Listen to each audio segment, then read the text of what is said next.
Psychologie, science ayant pour but de comprendre la structure et le fonctionnement de l'activité mentale et des comportements qui lui sont associés. La psychologie générale est celle qui vise des connaissances concernant au moins tous les humains, ou même, si on y inclut une large part de la psychologie animale, tous les animaux supérieurs. Par exemple, dans l'étude du conditionnement, les sont ainsi, pratiquement, tous les mammifères. La psychologie générale étudie le comportement humain et ce comportement différencie d'une personne à l'autre, mais également d'une situation à une autre. Et pour cause, comme dans toute autre étude ou modèle, il existe des cas dans lesquels la continuité varie. Méthode d'étude.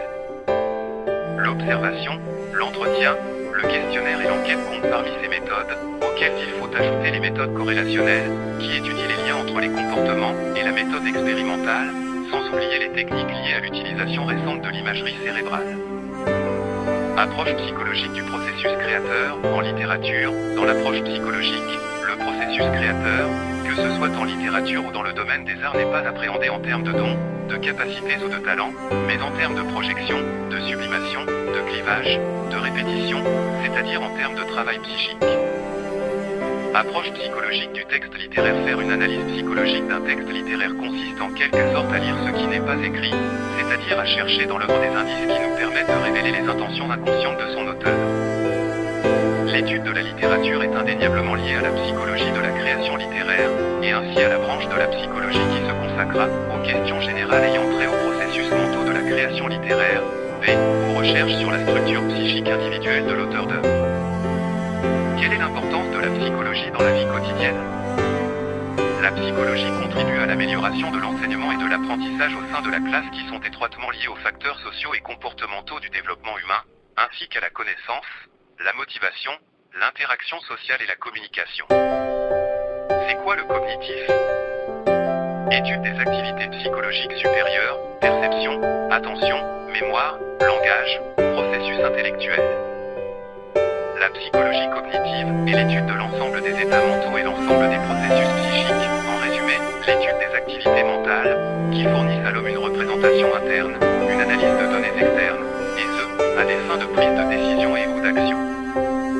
La psychologie cognitive, ou psychologie de la connaissance, étudie les grandes fonctions psychologiques de l'être humain que sont la mémoire, le langage, l'intelligence, le raisonnement, la résolution de problèmes, la perception, l'attention et, récemment, les émotions, inhérentes à la psychologie cognitive. Le but de la psychologie cognitive est de comprendre l'acquisition, l'organisation et l'utilisation de nos connaissances. Le terme de connaissance est à prendre au sens large. La psychologie cognitive étudie les processus mentaux tels que la pensée, la perception, la mémoire et l'apprentissage. Quels sont les domaines de la psychologie cognitive? Étude des activités psychologiques supérieures, perception, attention, mémoire, langage, processus intellectuel. Qui est le fondateur de la psychologie cognitive? Ce n'est cependant qu'en 1967 que le nom de psychologie cognitive sera utilisé pour la première fois par Ulrich Neffé comme titre d'un ouvrage de psychologie. L'année suivante, le premier modèle cognitiviste des structures de la mémoire est formulé par Richard Atkinson et Richard Shifrin.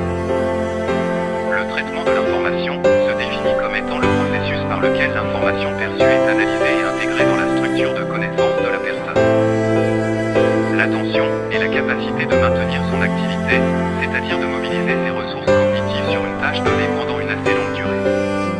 Ce qui entraîne un accroissement d'efficacité du traitement de l'information, processus de perception, de mémorisation, de prise de décision. Deux aspects caractérisent l'attention, la sélectivité et la concentration. La sélectivité, l'individu reçoit en permanence un nombre incalculable de stimuli de toutes sortes, et il lui faut décider lequel d'entre eux est pertinent à considérer.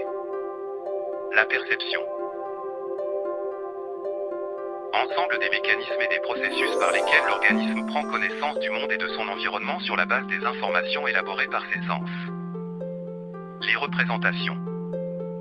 Pour J. Mock, 1987, une représentation c'est la possibilité qu'a un système cognitif de disposer des caractéristiques d'un objet en son absence.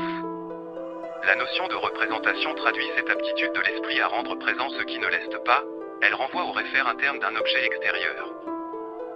Le langage comme outil d'élaboration des représentations sociales. La notion de représentation sociale implique la mobilisation de la cognition, du langage, de la communication et du fonctionnement du système social, des groupes et des interactions. Le langage comme objet des représentations sociales. La langue, comme tout fait de culture, est l'objet de multiples représentations et attitudes individuelles, collectives, positives ou négatives, au gré des besoins et des intérêts.